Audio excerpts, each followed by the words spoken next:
The people who run this country are deeply evil. I don't say that as a partisan person, although I am very much partisan. I say that because the numbers are right in front of you. They are replacing you on purpose. They are. They are tearing the country away from you because you love it and you won't let them burn it down, and they're handing it to foreigners for a $500 Visa card. Did you know that in the last 5 years, we have added 500,000 jobs, less than 500,000 jobs for US-born workers. You know how many jobs we added for foreign-born workers in that time? 3.6 million.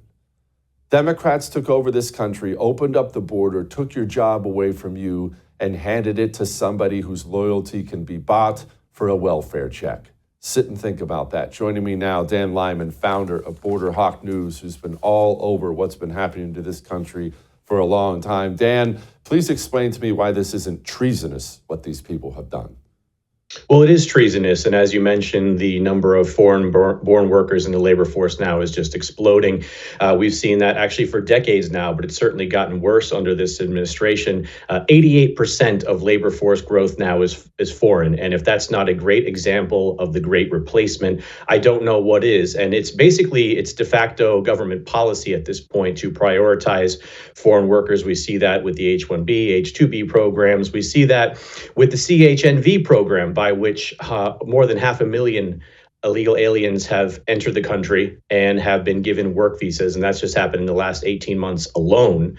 And we also see that, across the board, we see that when the DOJ sues Elon Musk and SpaceX for not hiring refugees to work at SpaceX, where, of course, we have really high-level sensitive secrets and technology being worked on. And Elon Musk is supposed to prioritize refugees, quote unquote, to work in those programs. It's totally insane. And as you mentioned, it is treasonous. And I think that we just really need to go back and examine what the United States is at its foundation. Is it an economic zone for foreigners to enrich themselves at our expense? Or are we a nation, are we a homeland for American citizens who are supposed to not only survive, but thrive in the years to come? Dan, can you walk us back? When did this begin? It didn't just begin with the Biden administration. As you mentioned, it's been happening for years. It's been happening for decades. But how long have the politicians in this country, Democrats and Republican, sought to replace us troublesome citizens with foreigners who are a lot easier to deal with? Well, of course, we can go back to 1965, the Hart-Celler Act. Prior to that, for about 40 years, there was a de facto freeze on immigration because we had taken in so many immigrants into this country, many of them hardworking, of course, many of them from Europe up until the 1920s. And then it was government policy at that point to allow these people to assimilate and allow our economy to absorb them in a way that made sense. But since the 1960s, we have seen a total change, and we have seen our nation being totally overrun with people who come here. Some of them come to work. Some of them just come to commit crimes. Many of them come to leech off the system. Many of them are sending their earnings home.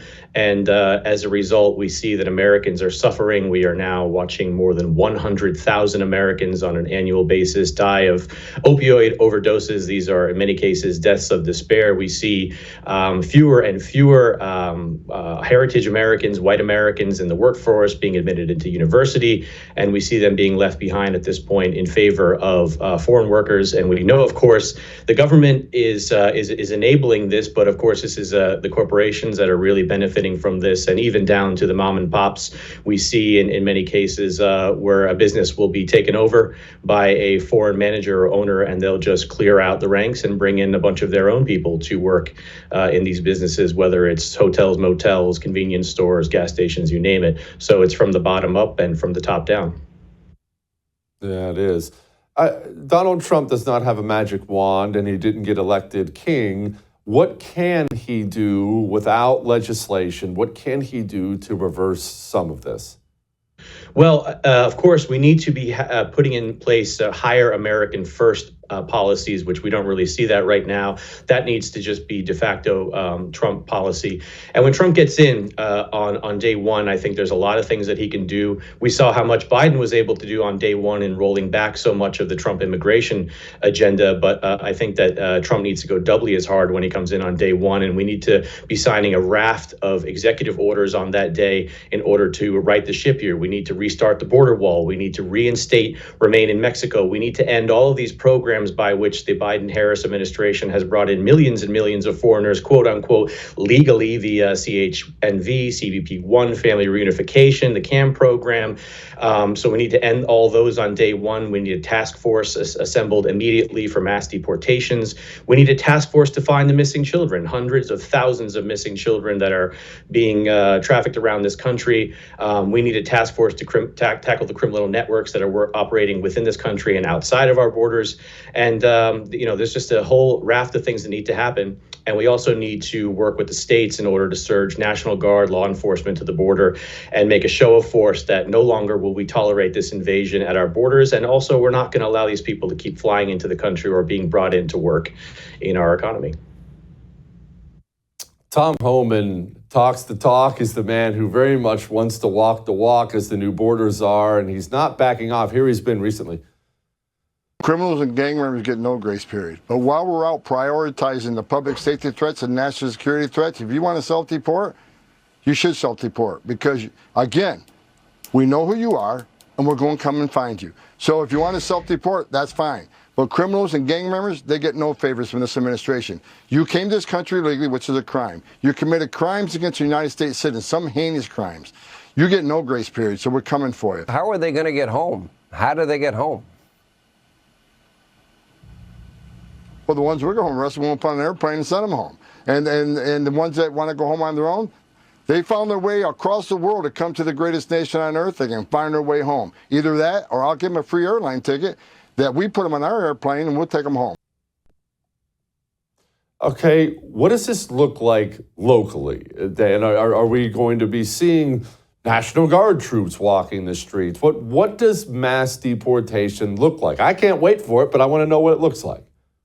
Well, I'll tell you what I would like it to look like. He says people ask him how are they going to get home. Put them on C-5s, put them on C-130s, load them up the same exact way that we brought them in from Afghanistan. We can send them back that same way. We can be flying cargo planes back to these countries of origin. We can be sending cargo ships. We can be sending railroad cars back to Mexico, whatever it takes. But of course, the administration probably won't be that extreme. But definitely, like I said, day one, task force. Figure out how it's going to look and who's going to cooperate. We need to go after sanctuary jurisdictions. That includes cities, counties, and entire states, and not allow them to continue operating this way. We also need to be working with local law enforcement, the National Guard. This needs to be effectively a military operation. However, that needs to be laid out. I mean, this is an invasion of the United States. This is a nation at war. We are at war with people that are coming into this country. For instance, Tren de Aragua, MS-13, the cartels. They all need to be designated as terrorist organizations. It's my opinion that Donald Trump, his first foreign trip needs to be straight to Mexico City. He needs to sit down with a coalition of governments from across the Western Hemisphere, whoever will participate, and he needs to say, this ends now. We need your cooperation. If you're not going to cooperate, we're just going to handle this ourselves. We need to go secure the Darien Gap with the help of the Panamanian government. I'm sure that they will be very sympathetic to that. Their new president there has expressed intentions to do that himself. We need to support him in securing the gap. We need to secure the border. We need a show of force that is so overwhelming that nobody will want to attempt to come into this country anymore. And in the meantime, we start ridding ourselves of tens of millions of invaders from within the homeland. Dan, what do we make of Kristi Noem, head of DHS? Is it just figurehead things? Should I be concerned? Should I be doing backflips? I am very cautious about this prospective appointment. I will say I don't see anything in her history that indicates that she'd be necessarily the right pick for this job. That remains to be seen. I'm going to give Trump the benefit of the doubt here. Personally, I think there are other people that I would like to see there, whether it's Ken Cuccinelli or Mark Morgan, or, to be honest, it could be you, Jesse Kelly. You have military experience. You're a former Marine. And I think that someone like you who thinks the way that you do would be great, because for the last few years, we've had just a dyed-in-the-wool communist globalist running DHS. I think the guy who wrote the anti-communist manifesto would be a great antidote to that, at least for the years to come. I appreciate you, Dan. Thank you, brother. I appreciate you very much. I would thank you for coming to my YouTube channel, but I know how brilliant it is, and I know you love it here. So subscribe and watch. We're going to start really ramping things up and putting some funny stuff, some interesting stuff out there, some collaborations. Either way, my YouTube channel is officially the place to be. So stick around.